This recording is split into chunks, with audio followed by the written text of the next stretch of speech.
The Supreme Lord, Personality of Godhead, is Himself this cosmos, and still He is aloof from it. From Him only has this cosmic manifestation emanated.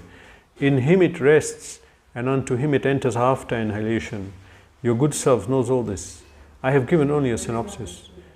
Purport: for a pure devotee, the conception of Mukunda, Lord Sri Krishna, is both personal and impersonal. The impersonal cosmic situation is also Mukunda because it is the emanation of the energy of Mukunda. For example, a tree is a complete unit, whereas the leaves and the branches of the tree are emanated parts and parcels of the tree.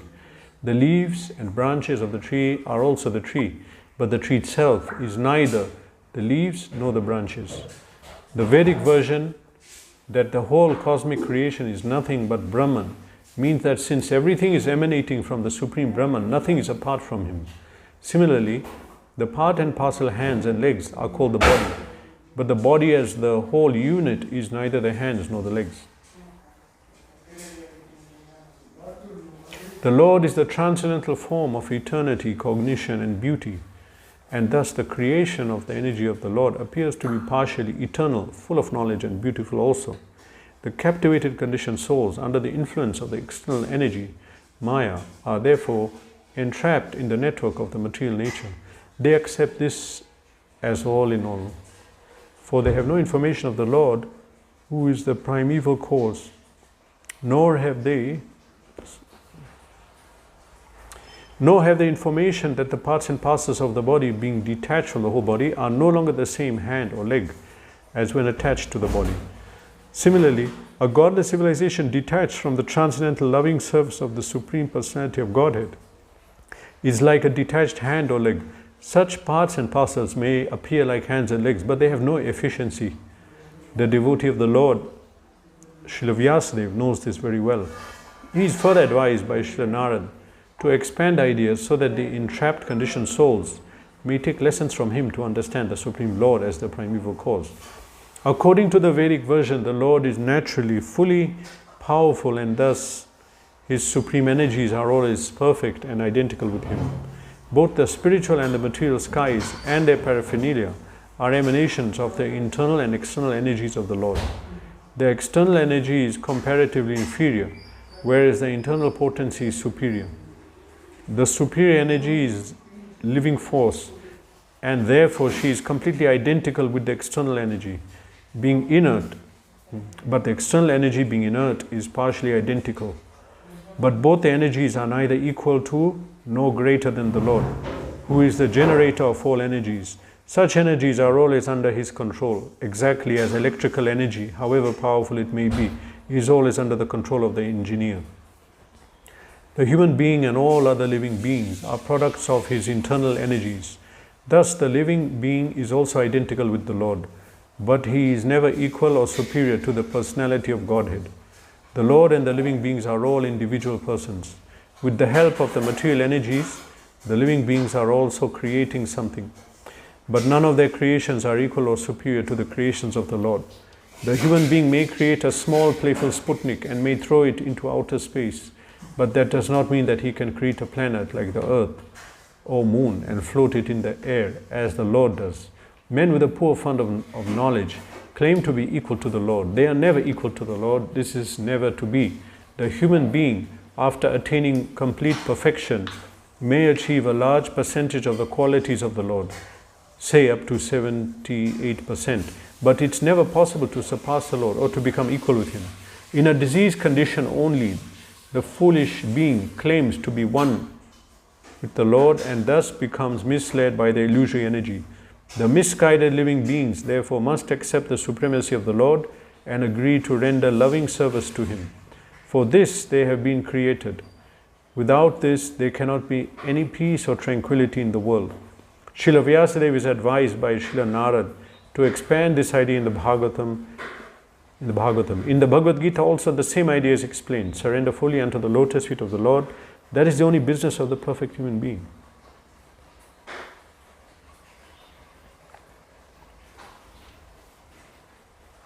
Nama Om Vishnu Padaya Krishna Prishthaya Bhutale Shmate Bhakti Vedanta Swaminiti Namini Namaste Saraswate Deve Gauravani Pacharine Nirvishesha Shunyadipashchati Deshatharine Jai Shri Krishna Chaitanya Prabhu Nityananda Shri Advaita Gadadhara Shri Vasani Gaura Bhakmanda Hare Krishna Krishna Krishna Hare Hare Hare Ram Ram Ram Hare Hare.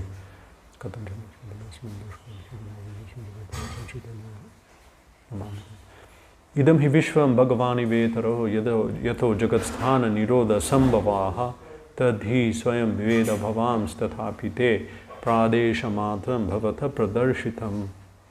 The Supreme Personality of God is Himself this cosmos. Still He is aloof from it. From Him only has this cosmic manifestation emanated, in Him it rests, unto Him it enters after annihilation. Your good self knows all about this. I have given only a synopsis. Narad Muni is explaining to Vyas about the nature of this creation. Questions that come to our mind. Who am I? Where am I from? What is this world? What is the purpose of this world? Where did it come from? So here, Bhagavatam gives the deepest answers. Just like my body, there are conscious parts like here. If you pinch, I can feel it. But if you cut the hair, I'll not feel. If you cut the nail, I'll not feel. But it's part of my body. So in this way, this creation has material and spiritual side. In the spiritual side, which is in Vaikuntha, and we can say we creations, there is consciousness. And that is internal, there is consciousness. But this material world is inferior, there is no consciousness. Still it's a part of the Lord, even though there is no consciousness. Why? Just like my nail is a part of me, but it's not conscious. I can cut it. I can cut the hair. So this material world, in that way it's not conscious, but it is part of the Lord. Everything emanated from the Lord. So now, actually, for a pure devotee, Krishna is personal and impersonal. In the sense, if I see Vishnu, Krishna, this is Supreme Lord. But a pure devotee understands this world is also Krishna. This is Krishna. It came from Krishna. It's Krishna. He doesn't see separation because he's saying it's emanated from Krishna.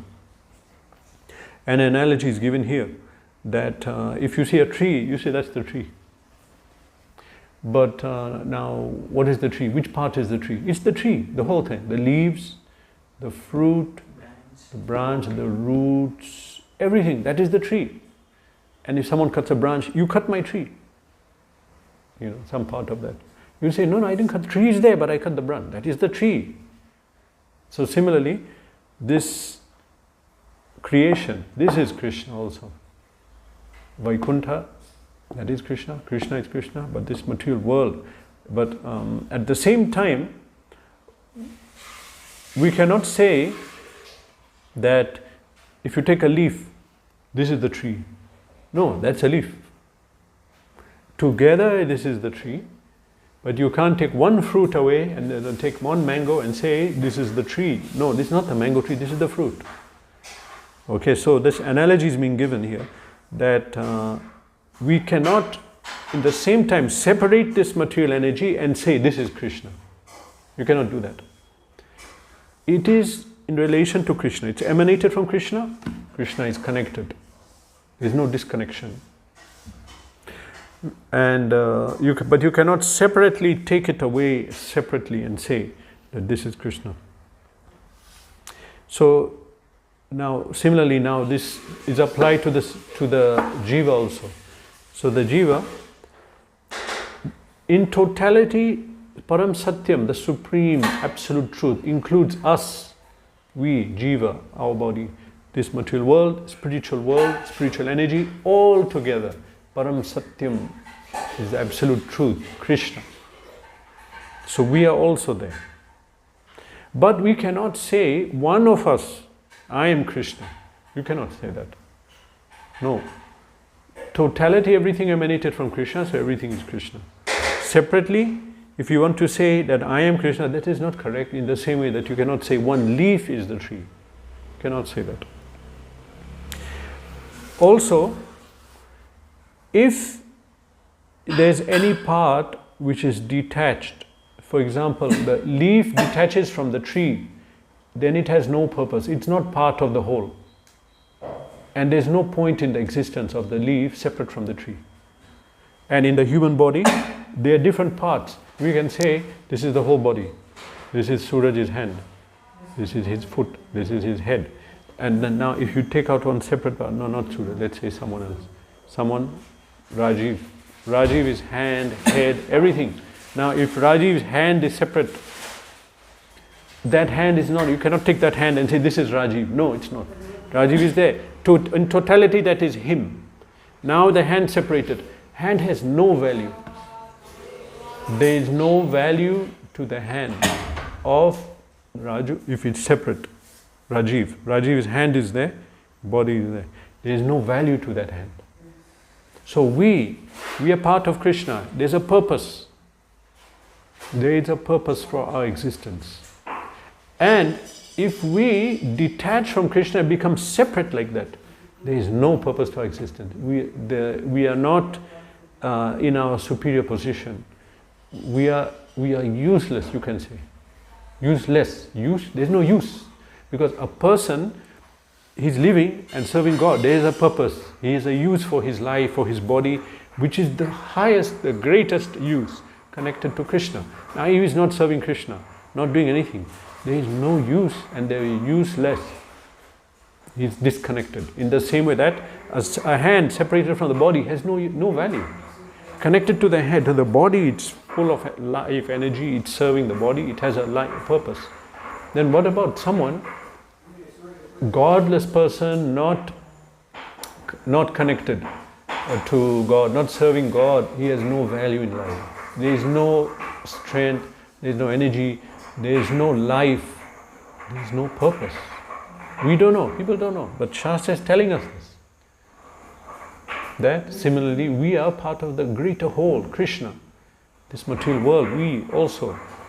And everything should be served to serve Krishna. And if it's not, no value at all. And civilization, here it's mentioned, similarly, a godless civilization detached from the transcendental loving service of the Supreme Lord is like a detached hand or leg. Civilization, country, if a country is rich, it has money, so much population,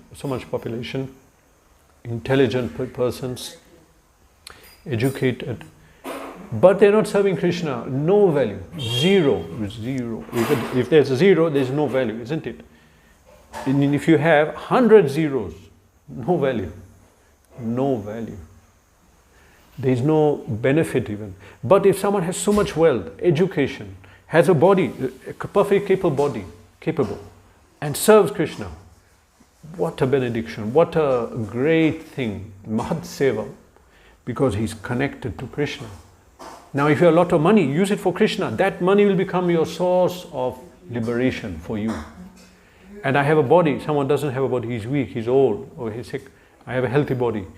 So I think I have something better. No, because he'll die, I'll die, what's the point? What do you think? No, but I have a healthy body. Yes, but how long? It will also become old. But if you're saying, no, I have my body, I'm using it to mop Krishna's floor, or to cook for Krishna, or to propagate Krishna consciousness, that body has a great value. Why? Because it will give you Goloka, the wealth of Vaikuntha, of Goloka, it will give you that, because we are using it to serve Krishna. It will give you eternality, it will give you full knowledge, it will give you happiness, Satchidanand. That has value. Otherwise, what is the purpose of the body? What is the purpose? What is the point? One day this body, either, Bhagavatam says, it will become either stool or ash or dust. If the body is buried, it will become dust. If it's burnt, it will become ash. If you don't do anything, you just leave it, then crows will come and eat the eyes, dogs, they like to eat intestines. They'll eat intestines and all the different parts of different ants will nibble and everything will be. It will become stool then of those animals. This body has no value. If it's engaged in service of Krishna, then there's something, some value. So now even a civilization has wealth, has everything, but they didn't use it for Krishna, then it will become your gateway to hell. Hell has a door. What is it? That's materialistic civilization. Go to hell or go to lower birth, degradation. That same civilization, money, everything is used for Krishna. Then it is glorious, it is great, it is giving liberation. So a godless civilization has no value. Similarly, a godless civilization detached from transcendental loving service of the Lord is just like a detached hand or leg. This is also mentioned now in Bhakti Rasamrita Sindhu. Rupa Goswami says there, Anasaktasya Vishayan Yatarham Upayunjata Nirbandha Krishna Sambandhe Yuktam Vairagyam Uchyate. That a person who takes any object and sees that he tries to renounce it, this is not intelligent. What he should do, Anasaktasya, will be detached from that object. How? Anasaktasya Vishayan Yatharam Upayunjita Nirbandhe Krishna Sambandhe. That be renounced from it, not by giving it up, by taking it, using it for Krishna, because it's part of Krishna. All energy belongs to Krishna. Use it for Krishna. Another analogy, if I find a lot of money somewhere, 3 people find the money. So one person, he takes the money and says that this money is not mine. I'm going to just leave it here because it's not my money. Why shall I take? He leaves it and goes. Second person comes, takes the money. Oh, money, I'll use it. I need money. He takes it. But it's not his money. He took it. Third person takes the money. Whose money is it? Find out who walked here. You went. You saw? Yeah, someone. Yeah, he walked. Is this your money? Yes. Give it to him. So which is the best? He left the money, or he took it, or he gave it? He gave. The one who gave it to someone. Isn't it? So if someone says, I'm renouncing this world. I'm renouncing my wealth. Whose wealth? It's not your wealth. Like a man enters a bank, he shouts, everybody, this money, I'm leaving it. I'm giving it up. Then the guard will throw him out. A mad person entered the bank. Crazy. Hello? It's not your money. What are you talking about? No, I want a checkbook. Get out. You're speaking nonsense. This is not your money. You're saying, obviously something wrong with you. So somebody who comes and says, now I'm going to renounce everything. Give up the car, give up everything, give up the money. We don't do that. We connect it to Krishna. Krishna's energy should be for Krishna. My body has no value. I connect it to Krishna. Value has come. This is value. This is intelligent. This is Vaishnav. It's not detach. It's not give up. We give up by using it for Krishna. In one lecture, Prabhupada, he was saying that he was doing a drama. Himself, the person renouncing, and himself, he is Krishna. So he says, so we have come. Someone comes. He says, so I have come. I renounced everything. I have come. What did you bring? I brought my bead bag. Then now Krishna is talking. Krishna is saying, where's the money? Oh, money I gave to my relative. You gave everything. You only came with your bead bag to me. No. Prabhupada, Krishna is saying, so you renounced the money, you gave the money to your relatives and friends, but you came alone only with your bead bag. Only with your bead bag. No. Krishna is saying, no, not like that. You had to bring the money to me also. That's what the point is. Okay, so this is the proper renunciation. But you cannot do that unless you understand how everything belongs to Krishna. Wealth belongs to Krishna, this world, the body, everything belongs to Krishna. Connected to Krishna, then it has value. Nirbandhe, I'm not attached to it. At the same time, Nirbandhe, Krishna Sambandhe, Yuktam Vairagyam Uchyate. This is called Yukta Vairagya. It is dovetail renunciation. Dovetail renunciation. You know dovetail? I explain you, dovetail. Dovetail is like the shape of a triangle. Tail of a bird is like a triangle. So you make one piece of wood at the triangle, other one you make the hole for the triangle. then you connect them, and that makes a very strong attachment. They used to do this before. Now they use the nail and the glue. Before they put very nicely there, you know. Even in those old beds, you saw with the jute ropes, there's no screw in that. The pieces will come together by some shape, then they'll stick it. Very nice, it will last whole life. So that is dovetail. Dovetail means connecting something to another thing tightly. So Prabhupada says, dovetail your intelligence to Krishna. Dovetail. Dovetail everything to how? Attach it. My intelligence is here, my consciousness is here, Krishna is there. But I and Krishna became one. How? Because my thought is always thinking about him, and my desire is Krishna's desire. Not become one that I am not there, I am always existing. As Bhagavad Gita says, chapter 2, text 12, that we always exist and Krishna always exists. What became one? My conscious and his became one, in the sense that whatever he wants, I want. Whatever he desires, I will do it. In that sense, we connect. So that's called dovetailing. So we have to dovetail our desire to Krishna and become one in that sense. Our consciousness, the civilization, the country, the nation, the people have to dovetail to Krishna and follow his whatever he wants. So a pure devotee, he sees this whole world as Krishna in that sense. He sees Krishna everywhere. And so he'll engage everything in Krishna. And this is the proper renunciation. If simply, of course in the beginning, to renounce, we say, okay, I'll not eat sweet, okay, I'll not associate with women, all these things. That's fine, but that's impersonalistic school, they have this very detached thing. Even good food, nothing will do. But actual way is that everything we take, like good food, prepare, offer to God, okay, and and the wealth and the money, everything for Krishna. As Prabhupada would say, Prabhupada used to say that I like check,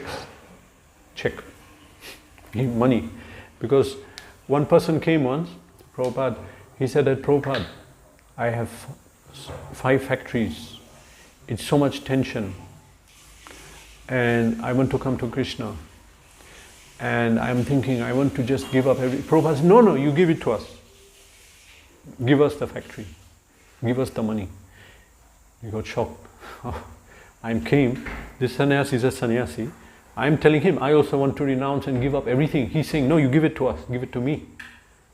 What kind of sannyasi? He's asking, but Prabhupada said, no, we'll use the money, we'll use everything. You give us the car, give us the laptop, give us the iPad, tab. We'll use everything for Krishna. Okay, so this is the idea. Because everything emanated from God, everything belongs to God.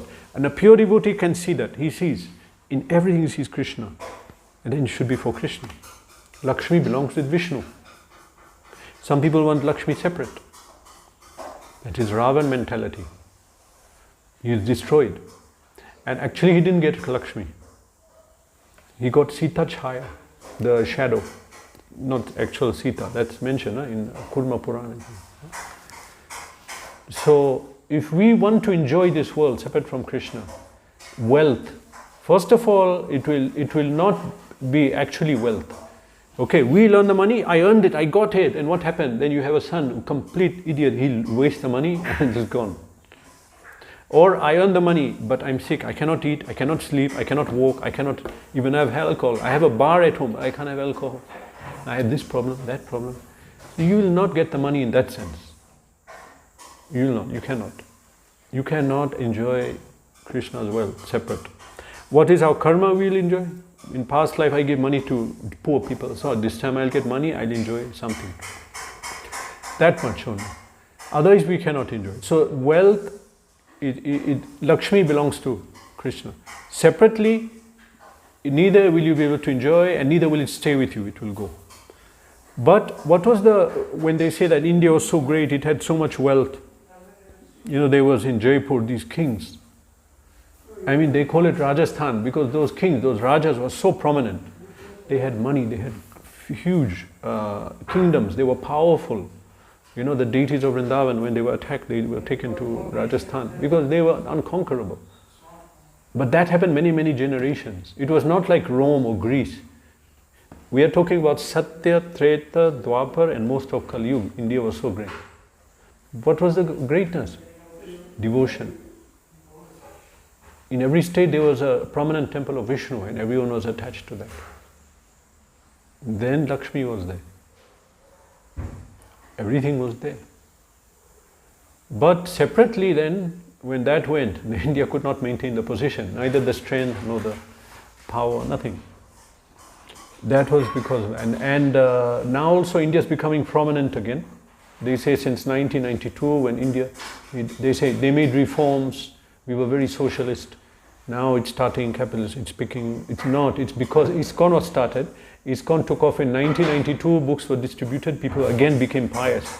People started going to temples. It's because of Iskcon. Okay, it's not that we'll follow Iskcon to get money, that also will not work. But I'm just saying that prosperity, wealth follows one who does yajna, one who's connected to Vishnu. Okay, so that understanding should be there, how it's saying in this verse. Vyasa is saying that everything is emanated from God, therefore it should be connected to God. The human being also is not God. We came from God, everything is God, I am Krishna. No, we cannot reach the level of God also. It says here, misguided living beings must accept supremacy of the Lord and agree to render loving service to Him. And then next sentence, this is important. For this they have been created. What are we created for? What are you created for? Serving. And you? Serving, yeah, and me. I'm created for serving Krishna.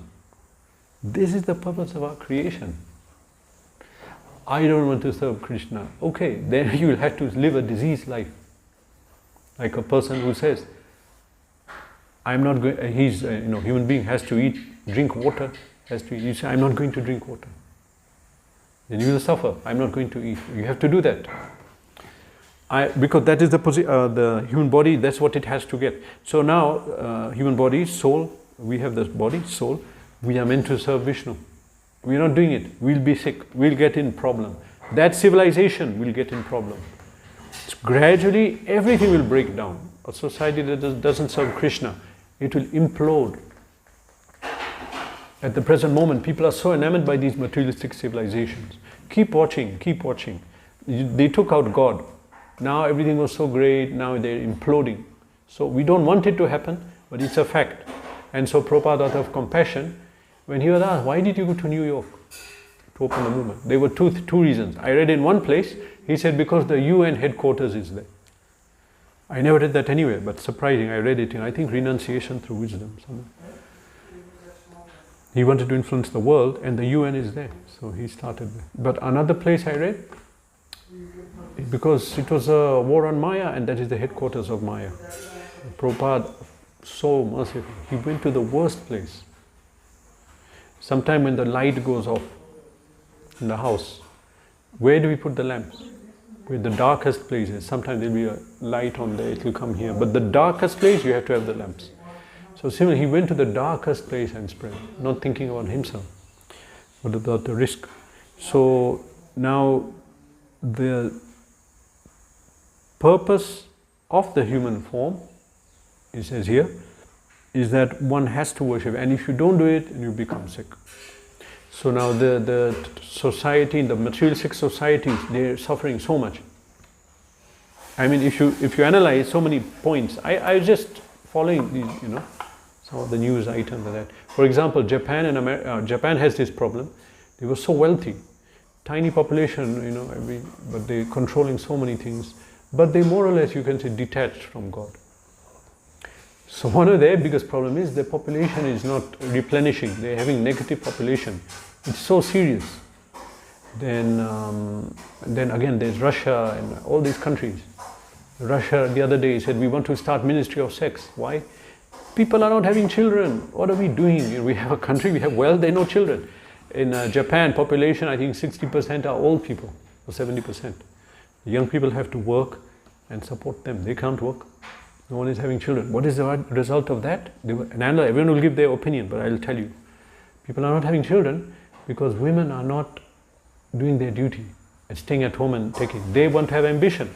Okay? So women now, they have to go to college. They'll go to college. They'll also get educated. They'll get degree. Now I have a degree in my hand. What will I do? I'll get a job. What will I do at home? At home, what will I do with? I have a degree. So get a job. Now you get a job. Okay, now I have a child. I can't have a child. I'm doing my job. Okay, wait, just wait. Okay, a few years pass. Now I have a child. Okay, have a child, one child. Take care. Okay, then that's it. I have to take care. What about my ambition? What about my career? Some of them will not get married at home. Or get married, don't have kids. So they analyzed, this was the reason, if you go to the root cause. So now, very clearly Shastra explained. In Srimad Bhagavatam, 7th canto, is a chapter, the perfect human beings. Something like that, chapter. There it explains that duties of man, duties of Brahmana, Kshatriya, Vaishya, and duty of a woman. So that is one, So now if they do that, then actually that will not be a problem, population. Actually, population is not the problem. The problem is disconnection from Shastra and Krishna. If they do that, if they follow, there will be no problems. But that is just analyzing one thing to give you an example. How, by disconnecting from Krishna, by doing their own path, big problems are coming. There are bigger problems in this population. Like children going to school and shooting their teachers, and they put metal detectors in the college. Like an airport, they put the scanner, metal detector. Am I going to college or to a prison? What's going on? War zone. People are being shot in the schools. Nowadays in the school they have police roaming around with machine gun. Huh?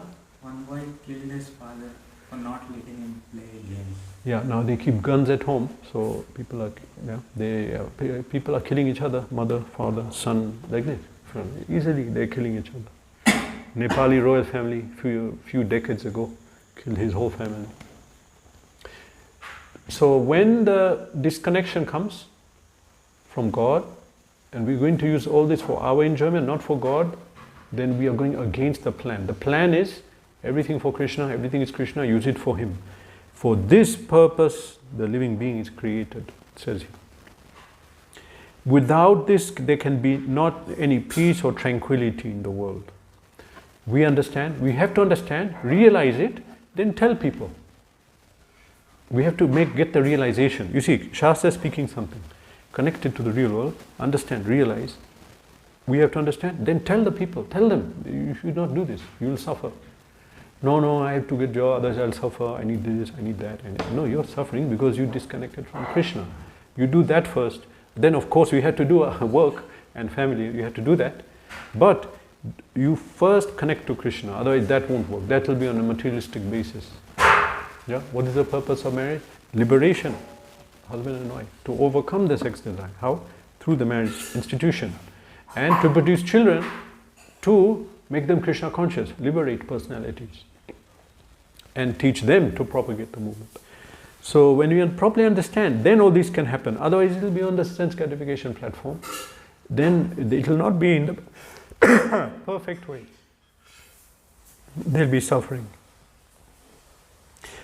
As Narad Muni says here, that actually, he says, Vyas, you know all this.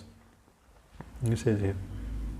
He says, the devotee of Vyas, the devotee of the Lord, Srila Vyasadeva knows this very well. He knows these points. He's further advised by Narad to expand the idea so the entrapped conditioned souls may take lessons from him and understand the Supreme Lord as the primeval cause. So Srimad Bhagavatam is meant for this. We are meant to propagate it as much as possible all over the world, because people will understand these verses like this, how people are connected to Krishna, and that they have to do that. They have to reconnect. This is the purpose of the human life, of the civilization, of the king, purpose of the politician, purpose of the family, husband, wife, mother. How? What? To connect people back to Krishna, the child, the subjects, etc. Hare Krishna. Any question? Prabhu, in between you said some renunciation and using it everything for the Krishna. There was a news which is not much related to this, but still that Iskcon has a Goshala. So we have cows. So the what we call ox as Ox. So what we do for Oxen. that, where we use it for, because not all we may use for farm community. So somehow how we manage that? It's just how we manage that. That's the question. Okay. Now Prabhupada said to do cow protection. Yeah. Prabhupada also said that we should open gurukuls and farms. These three cannot work independently. They have to be together. Maybe in the beginning, little bit here and there, but there should be a plan finally that we should have a farmland, we should cultivate and put the cows there, then have a gurukul. Otherwise, gurukul is there, but there is no farm community. What will they do? Or what will he do when he grows up, when he becomes old? They'll say that. And so, gurukul. And now, so the oxen, you're talking about, what happens to the oxen, the bulls? Because they will not give milk. You're just feeding. What is the use? But you see, Prabhupada explained the farm community, oxen, he said like this, you get that Belgadi ox cart, put books, go all around the radius of and distribute books like that, he said. Practically, we need a lot of transport, isn't it? There'll be there'll be no problem with that. And farming, they'll plow the land. Now you're saying, what if there's no farm? What we'll do? It's meant to be in a package. The whole package was there. The Gurukul, the farm community, and the Goshala. So, as for now, I don't know what we'll do. What will you do? No, means now we have a farm community.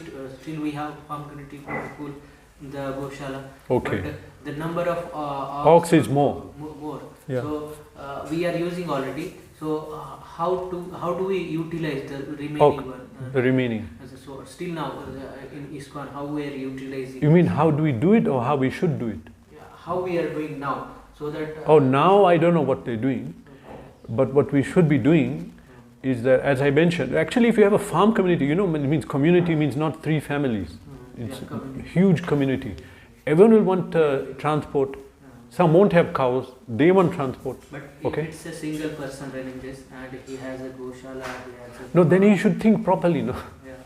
And cows multiply very fast. Yeah, we were told that, you see, even if you want, say, 30 cows, you start with 2. Don't say, I'll get now 20, I'll get 30. You have to start with 2. And you had to expand, they'll expand, you expand. Very fast. Someone showed me once some black and white film. It was a film, Telugu film. So that film, just it is a film, but they showed a Goshala, 1 lakh cows.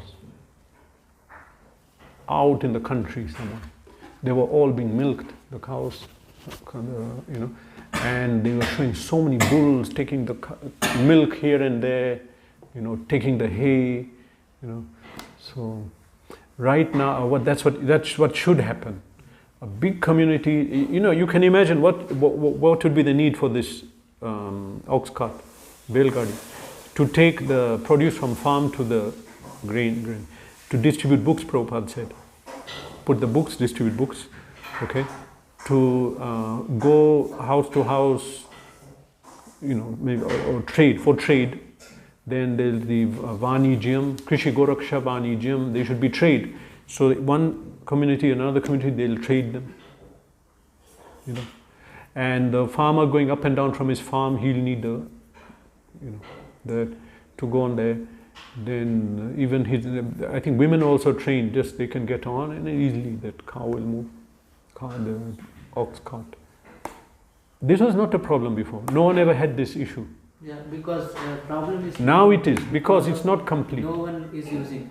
I was thinking and I got this question that no one is using ox for anything. Yeah. So if we have cows and we have ox, and where do we may use, but we have to plan something like it should be planned from before. It should be planned. Even once in Salem, they had a thing. Now you can use the ox to go to the town and get whatever you want. He said that. He said they didn't do it yet, but he said that. Start using the ox, make the cart, go to the town, come back, do whatever you need to do. You know, people are looking at the time, but anyway you have to chant 16 rounds. So when you're sitting, it'll take time, you can chant. As I mentioned, one thing I learned recently, that if you go every day up and down on the cart, it's very common that they just get on the cart and fall asleep, the bull will go. He will go the way that he goes every day. They are so fixed. They are not going to think, let me go this way, or there's grass. They have a master, they've been taught.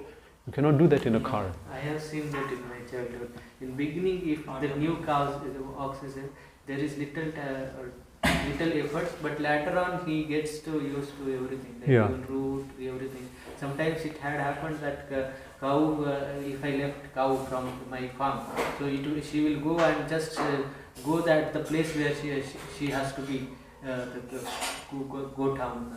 So where shade under that shade only she will go and stay like that. So like that cows I have seen in my childhood. Autopilot. One person in Chennai, Tamil Nadu, he told me, we were speaking about cows.